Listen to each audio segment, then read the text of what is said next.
얼음 깨물어 먹기, 고무줄을 대신 막 튕겨, 시큼한 밀몬을 막 빨아.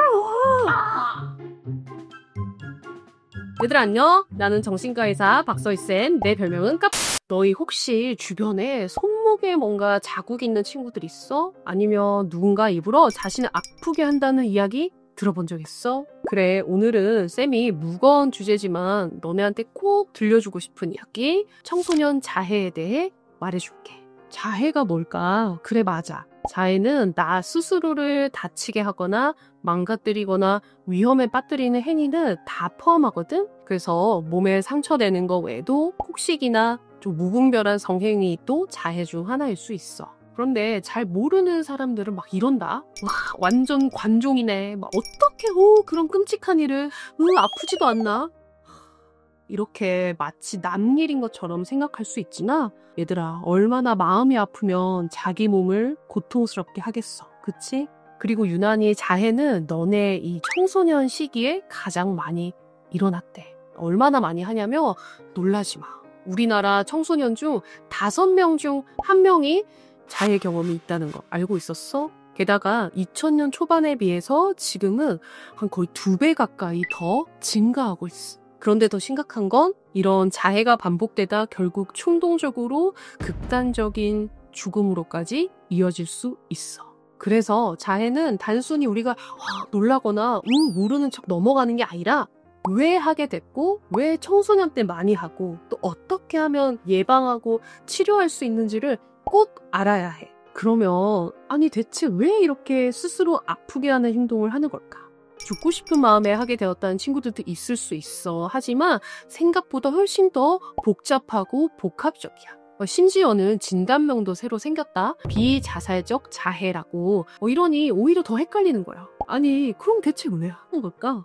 쌤이 딱 정리를 해줄게. 첫 번째, 나를 지배하고 있는 우울, 슬픔, 자책감 같은 그런 고통스러운 감정들을 막 신체를 아프게 해서 그렇게라도 잠깐 잊으려고 하는 경우가 제일 많아. 쌤 병원에 오는 친구들도 물어보면 너무 힘든데 뭘 어떻게 해야 될지 몰라서 자해를 했어요. 이렇게 말하는 경우가 진짜 많거든. 자, 두 번째는 자기 몸에 스스로 벌을 주려고 하는 경우가 있어. 대체로 자존감이 낮거나 자책을 하는 것을 넘어서서 자기 자신을 막 싫어하고 혐오하는 친구들이 이렇게 행동을 하지. 그런데 생각보다 이런 친구들이 사실 정말 많아. 쌤 마음이 참 아프다. 대체로 이 친구들은 있는 그대로의 자신을 사랑해주는 존재가 없다고 느끼는 경우가 많거든. 특히나 이제 부모님이 일관되고 지지적인 사랑을 주지 못했거나 사랑을 주긴 줬는데 막 조건이 따라. 공부를 잘해야 내 딸이고 좋은 학교를 가야 내 아들이고 남보기 부끄러워. 이렇게 불완전한 사랑을 받은 경우에 자기 스스로를 사랑하지 못해. 세 번째는 해리 증상 때문에 하게 되는데 쉽게 말하면 극심한 스트레스를 받게 되면 뭔가 내가 아닌 것 같고 현실이 아닌 것 같은 그런 이상한 느낌을 받거든? 그 상태가 너무 혼란스러우니까 통증을 주거나 피를 보면서 내가 살아있다. 이게 현실이구나. 이런 걸 확인하기도 해. 다음으로 다른 사람에게 내가 이렇게 힘들어요 라는 걸 보여주기 위한 목적도 사실은 있어. 근데 얘들아 그거 관중이라서 그런 게 아니야. 누구나 나는 의미 있게 생각하는 존재로부터 사랑과 관심을 받고 싶잖아. 그건 진짜 당연한 거거든. 근데 그런 따뜻한 관심을 받지 못하는 경우에 이렇게 자해를 하면서까지 사랑을 받고 싶은 거지. 또 이런 것도 있다. 친구들끼리 막 모방을 하거나 서로 막 어울리기 위해서 하는 경우들도 요즘 많아. 특히 요즘 들어서 푸쩍 자해하는 막 방법이나 사진, 영상을 막 SNS 통해서 공유하는 일들이 많아졌대. 연구를 해보니까 실제로 SNS, 온라인 문화가 퍼지면서 청소년 자해도 같이 증가하고 있다는 거야. 얘들아, 근데 이거 진짜 단순히 호기심에서 따라하면 안 돼. 너네 이거 생각보다 엄청 아프고 쓰다려. 그리고 자해 자체 중독될 수도 있고 또 자극 심하게 남으면 이거 커버 문신값도 장난 아니다. 마지막으로는 이게 진짜 안타까운데 순간적으로 이완이 되는 효과 때문에 하기도 해. 이것 때문에 자해 행동 자체에 중독이 될 수도 있어. 그래서 더 호기심에서 해선 안 되는 거야.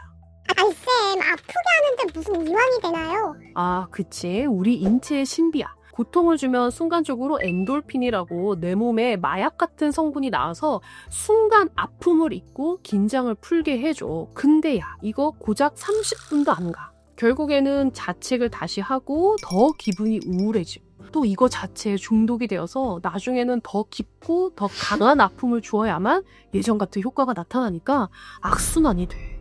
그럼 왜 청소년 시기에 이렇게 많이 하게 되는 걸까? 그건 청소년 시기는 아직 감정 조절 능력이 발달을 막 하고 있거든? 그래서 불안이나 우울, 분노 같은 감정이 막 폭발적으로 발생하는데 그걸 감당하기가 너무 힘드니까 충동적이고 위험한 방법으로 해소하게 된 거야. 그리고 또 한 가지, 청소년 시기에는 막연한 낙관을 하는 경향이 있어. 이걸 개인적 우화, 퍼스널 페이블이라고 하는데 그러니까 뭐냐면 나만 동화 속에 사는 것 같은 이상한 느낌이 있어. 그래서 남들은 크게 다쳐도 나는 괜찮을 것 같아. 이렇게 순간 생각해서 더 위험한 행동을 할 수도 있어. 또 이 시기는 또래 집단과의 관계를 굉장히 중요하게 생각하거든. 친구가 하니까 나도 한번 따라해볼까? 아니면 야 너도 했어? 나도 했어. 막 우리 다 하나가 되자. 막 이런 이상한 동질감, 소속감을 느끼기도 해. 그래서 유난히 너네 시기에 자해가 빈번하게 일어나는 것 같아. 쌤이 진짜 진료 볼 때만 알려주는 자해 치료 방법을 알려줄게. 흔히 4D라고 하는데 이걸 순서대로 잘 적용하면 정말 효과가 좋아. Delayed, Distract, Divert, Diffuse. 먼저 1단계, 지연하기. 이거는 자해하는 시간을 지연시키는 방법인데 그러니까 충동이 탁 올라왔을 때 시간을 좀 끄는 거야. 쌤 병원에도 자해 충동이 되면 일단 무조건 우리 병원으로 오라고 하거든? 그게 정말 현명한 거야. 병원이나 상담센터에서 좀 지지적인 대화를 나누거나 아니면 전화로라도 상담을 하고 혼자밖에 없으면 1부터 10까지 막 큰 소리를 세기도 하면서 어떻게든 좀 이 충동이 가라앉을 때까지 시간을 벌면은 생각보다 자해 충동에서 벗어날 수가 있어. 다음으로 주의 분산하기가 있어. 이거 머릿속에 떠오르는 자해 충동으로부터 다른 곳으로 집중을 돌리는 방법. 몸을 움직이는 게 제일 효과적이야. 막 걷고 뛰고 방 청소하고 줄넘기하고 뭐든 괜찮아. 막 몸을 써. 그래도 못 참겠다. 그러면 전환하기를 하면 돼. 이건 자해를 하는 것과 비슷한 효과가 있는 안전한 행동으로 대체하는 거거든. 쉽게 말하면 막 겁나 짜릿한 거를 하는 거야. 약간의 고통이 따르는데 쌤이 한번 보여줄게. 얼음 깨물어 먹기. 베개로 입 가리고 소리 지르기. 이미 찢어지면 막 찢어버려. 고무줄을 대신 막 튕겨. 스트레스볼을 꽉 움켜줘. 신문이 있으면 막 찢어버려. 시큼한 외모를 막 빨아와. 부정적인 감정을 적은 종이를 막 다 찢어버리자. 선생님 하는 거 좀 어땠어? 괜찮았니? 이거 외에도 음악을 막 크게 듣고 따라 부르거나 매운 음식을 먹는 것도 도움이 돼. 그리고 나서는 다시 차분하게 우리가 진정을 하는 것도 중요해. 심호흡을 하고 잔잔한 음악 틀고 아주 귀여운 동물 사진을 보거나 명상하고 스트레칭하고 마사지하고. 어때 얘들아? 이 중 하나는 해볼 수 있겠지? 자, 이제 진짜 마지막이야. 주변에 자해를 하는 친구나 그리고 내 아이가 만약에 자해를 한다면 어떻게 대처를 해줘야 할지 꼭 말해주고 싶어요. 사실 뭘 해주기보다는 안 해야 되는 걸 안 하는 게 더 중요해요. 일단은 절대 해선 안 될 금기어가 몇 가지 있는데 야 자해 그거 별거 아니야. 그런 거 해봤자 안 죽어. 이런 말 진짜 안 돼요. 그런 이야기를 들으면 순간적으로 더 욱해가지고 충동적으로 진짜 위험한 행동을 할 수도 있어. 자, 두 번째 군지예요. 야 네가 뭐가 힘드니? 네가 뭐가 부족해서 이래. 이 말도 금지. 아이고 잘한다. 잘하는 짓이다. 어디 그냥 더 해보지 그래. 이렇게 비아냥거리는 것도 금지입니다. 가장 중요한 건 왜 자해를 하게 됐는지 이렇게 할 수밖에 없었던 그 아이의 감정과 심리 상태에 집중하고 오죽하면 네가 네 몸에 상처를 냈겠니 이렇게 따뜻한 시선으로 봐주는 게 제일 중요해. 야 근데 그렇다고 또 뭐든 다 원하는 대로 맞춰주는 것도 좋지 않아.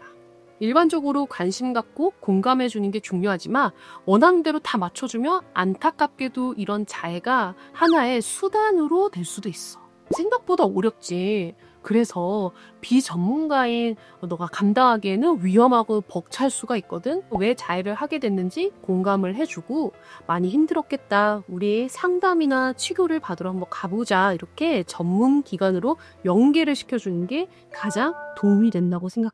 자, 마지막으로 우리 보호자분들께도 꼭 말씀드리고 싶어요. 내 아이가 자해를 한 걸 처음 알게 되면 사실 많이 놀랍고 또 화가 나실 수도 있거든요. 그치만 중요한 건 이 아이가 이만큼 힘들구나, 오죽 힘들면 이렇게까지 했을까 하는 연민의 마음, 사랑의 마음, 걱정의 마음이 가장 중요해요. 너의 이야기를 듣고 싶어 라는 태도로 경청해 주시고 같이 손잡고 병원으로 와주세요. 부모님과 손잡고 같이 병원에 오는 것만으로도 좋아지는 경우를 제가 정말 많이 봤습니다. 아, 내가 혼자가 아니었구나. 엄마 아빠가 나를 이렇게 사랑했구나. 이런 걸 확인받게 되면 정말 많이 좋아져요. 그리고 마지막으로 꼭 말해주고 싶어. 쌤이 늘 얘기하지만 어때? 너네 진짜 소중한 존재들이야. 제발 그것 좀 잊지 말아줘. 그러면 다음에 또 보자. 안녕.